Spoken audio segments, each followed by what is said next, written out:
13 лица во моментов од COVID-19 се лекуваат во клиничка болница Штип, а 7 од нив имаат примено двојна вакцина, што е 50% од хоспитализираните. Како овој висок процент на вакцинирани и повторно заболени го објаснува медицината?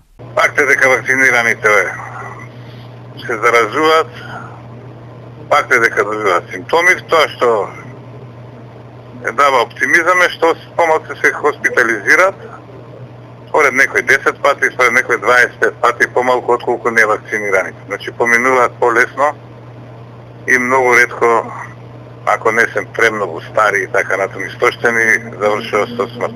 Тоа е разликата меѓу вакцинирани и невакцинирани, инаку факт е дека и тие се заболуваат. Како ќе биде со овие кинески вакцини, те нас, што поголемиот број од населението се вакцинира, ќе видиме, дали ќе биде подобро, полошо, се уште е рано.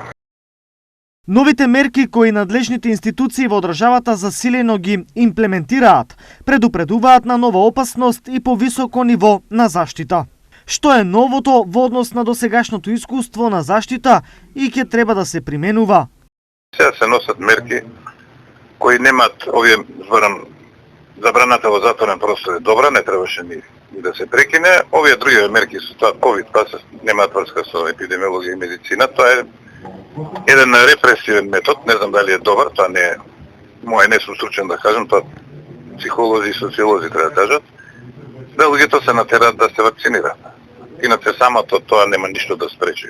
Како тако, собирањето ќе спречи. Паралелно со ова, во клиничката болница Штип превентивно се подготвуваат за нова ковид сезона и уверуваат дека се е под контрола.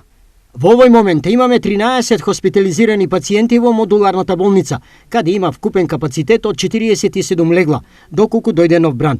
До крајот на август ќе биде завршена зградата на инфективното оделение, а во теке и постапка за завршување на поставување на централен довод на кислород за дополнителни 70 легла.